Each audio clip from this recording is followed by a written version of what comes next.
The room went quiet, the way a theater does when someone forgets their line. I was still standing when she said it, a glass half raised, eyes on me. Her smile sharpened. "If you want to leave," she yelled, loud enough for friends to flinch, "go ahead. You'll return begging within weeks." Laughter tried to form, failed. I felt every eye weigh me, measure me. I didn't look at her. I watched the condensation crawl down my glass, slow and patient, like it knew time would favor it. Weeks. She had said it with certainty, not anger, not fear, knowledge. I had turned down 3 offers in 6 months, better money, another city, a life with air in it. Each time I did it because she asked, because she needed me here, because we were building something fragile that required proximity and sacrifice. The word begging echoed, not as insult, as prophecy. I placed the glass down, careful, quiet. My chair barely made a sound as I stood. She was still smiling when I walked past her, still sure. I didn't say a word. I didn't look back. Outside, the night felt rehearsed, cool, indifferent.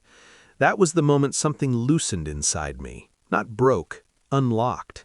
I replayed the weeks before that night like surveillance footage, muted, clinical.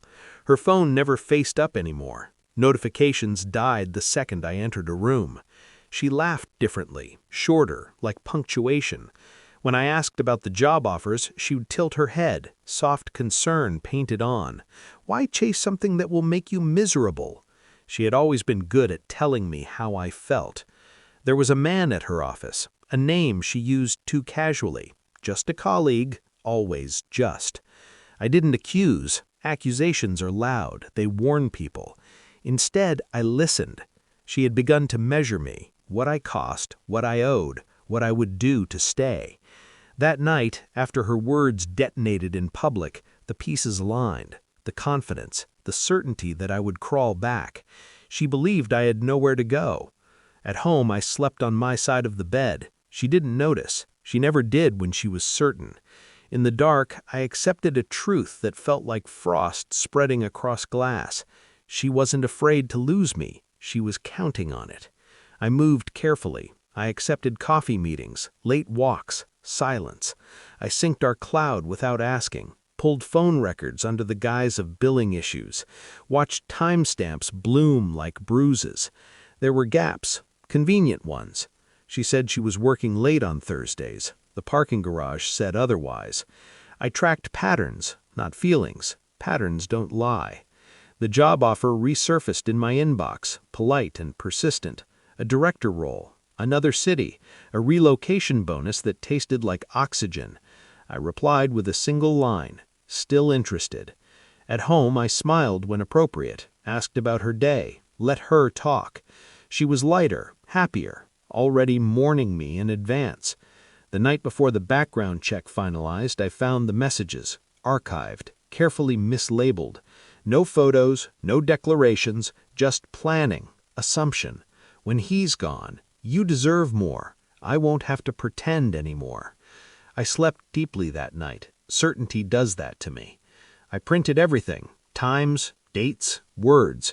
I laid them on the kitchen table the next morning, neat, aligned. She walked in humming, stopped. "What's this?" she asked, already knowing. "Your weeks," I said. Silence stretched, then broke. She cried, then justified, then blamed. I watched her cycle through emotions like keys she thought would open me. I slid the offer letter across the table, signed. Her breath caught. "You said," she started. "I said nothing," I replied. The power left her face in increments. The certainty went first. She asked if we could fix it, if I would stay. I thought of the word begging. I stood. The moving truck came 3 days later. Neighbors watched. She didn't. I left the printed messages on the counter, not for her, for the version of me that almost believed her. At the door, she finally spoke. "You'll regret this." I turned, looked at her the way she had looked at me that night, certain, calm. "No," I said, "you will." I walked out before she could ask what I meant. By the time she realized the man she planned her escape with had a family of his own, I was already airborne.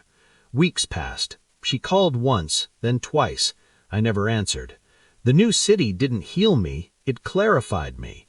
I stopped negotiating my worth, stopped confusing loyalty with surrender. Sometimes I remember her words, not with anger, with appreciation. She told me exactly who she was. She just misjudged who I was becoming. The job fits. The silence fits better. I don't wonder if she's begging now. I already know. And I don't look back anymore, not because it hurts, but because there's nothing there that belongs to me.